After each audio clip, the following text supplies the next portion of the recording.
క్రీస్తునందు మాకు అత్యంత ప్రియులైన దేవుని పిల్లలైన మీ అందరికీ ఉదయకాలపు శుభాలు వందనములు తెలియజేస్తూ నేటి అనుదిన వాక్య ప్రత్యక్షత కొరకు మిమ్మల్ని అందరినీ ప్రేమపూర్వకంగా ఆహ్వానాన్ని తెలియజేస్తూ ఉన్నాను. రండి, పరిశుద్ధ గ్రంథమైన బైబిల్ నుండి అపోస్తలుడైన పౌలు రోమీయులకు రాసిన పత్రిక 8వ అధ్యాయము 28వ వచన భాగములో దేవుని వాక్యం ఈ రీతిగా సెలవిస్తూ ఉంది.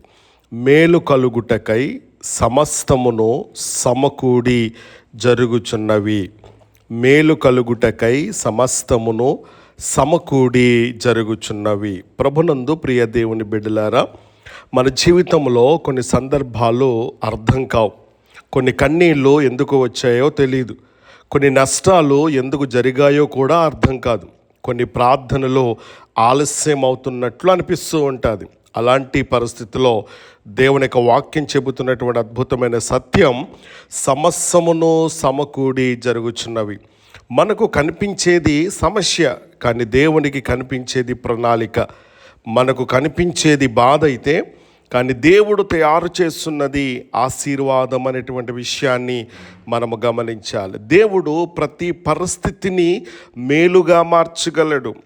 ఆదికాండ గ్రంథములో యోసేపు జీవితాన్ని గనక మనము చూడగలిగినప్పుడు, అన్నదమ్ములు ద్వేషించారు, బానిసగా అమ్మేశారు, లేనిపోయినటువంటి అబద్ధపు నిందలు వేశారు, చెరసాలలో పడవేశారు. కానీ యోసేపు ఇలా అనుకోగలిగేటువంటి వాడు, నా జీవితం నాశనమయ్యింది. కానీ చివరికి దేవుడు అతడిని ఐగుప్తు ప్రధాని స్థాయికి తీసుకుని వెళ్ళినట్లుగా లేఖనాల్లో మనం చూస్తూ ఉన్నాం. అలాగైతే యోసేపు చెప్పినటువంటి గొప్ప సత్యం ఏంటో తెలుసా? మీరు నాకు కీడు చేయ తలంచితిరి, కానీ దేవుడు దానిని ఏం చేస్తాడో తెలుసా? మేలుగా మార్చెను. ప్రభునందు ప్రియ దేవుని బిడ్డలారు గమనించండి. మనుషులు కీడు చేయవచ్చు, పరిస్థితులు కఠినమవ్వచ్చు, కానీ దేవుని చేతిలో పడినప్పుడు కీడు కూడా మేలుగా మారుతుంది. దేవునికి మహిమ కలుగునుగాక. ఆలస్యం జరిగిన దేవుని కార్యం ఆగిపోదు అనేటువంటి సత్యాన్ని నేను మీకు జ్ఞాపం చేస్తున్నాను. లాజరు చనిపోయినప్పుడు అందరూ అనుకున్నారు ఇప్పుడంతా అయిపోయింది. కానీ యోహాను 11వ అధ్యాయంలో యేసు ప్రభువారు ఆలస్యముగా వచ్చినట్లు కనిపించిన ఆ ఆలస్యం వెనుక గొప్ప మహిమ దాగి ఉంది. యేసు సమాధి దగ్గర నిలవబడేది చెబుతూ ఉన్నాడు, లాజరు బయటికి రా అని చెప్పేసి. చనిపోయినటువంటి వాడు బ్రతికాడు. మీ జీవితంలో కూడా కొన్ని ప్రార్థనలు ఆలస్యం అవుతున్నాయా? దేవుడు నిన్ను మరిచిపోయాడని కాదు, ఆయన గొప్ప కార్యానికి సిద్ధం చేస్తున్నాడు అనేటువంటి సత్యాన్ని మనం గమనించాలి. కన్నీళ్లు కూడా మేలుకు కారణమవుతాయి. దావీదు ఎన్నో కన్నీళ్లు కార్చాడు. అన్న బాధతో ఆలయములు ఏడ్చింది. హిజ్కియా గోడ వైపు తిరిగి ఆ మరణకరమైన రోగం సంభవించినప్పుడు కన్నీళ్లతో ప్రార్థించాడు. కానీ ఆ కన్నీళ్లు వృధా కాలేదు. దేవుడు కన్నీళ్లను చూస్తాడు, ప్రార్థనను గుర్తుంచుకుంటాడు. విరిగినటువంటి హృదయాలను దేవుడు లక్ష్యపెట్టే దేవుడు. ఈరోజు నువ్వు ఏడుస్తున్నవేమో, రేపు అదే సాక్ష్యంగా మారుతూ ఉంది. దేవునికి మహిమ కలుగునుగాక. శ్రమ తర్వాతే మహిమ వస్తూ ఉంది. బంగారం అగ్నిలో శుద్ధి అవుతుంది కదా, వజ్రం ఒత్తిడిలో తయారవుతుంది కదా. అలాగే దేవుని సేవకులు, బిడ్డలు పరీక్షలో బలపడతారు.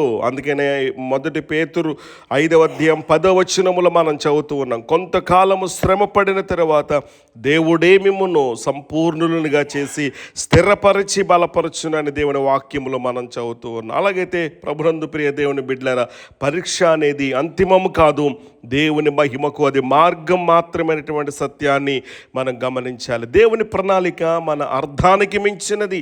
మనము ఒక పేజీ మాత్రమే చూస్తాం, దేవుడు మొత్తం పుస్తకాన్ని చూస్తూ ఉంటాడు. మనకు ముగింపు కనిపిస్తూ ఉంది, దేవునికి క్రొత్త ఆరంభం కనిపిస్తూ ఉంది. అందుకే కొన్నిసార్లు దేవుడు లేదు అంటాడు, కొన్నిసార్లు ఆగు అంటాడు, మరికొన్నిసార్లు ఇంకా మంచి దాన్ని సిద్ధం చేస్తున్నాను అని అంటాడు.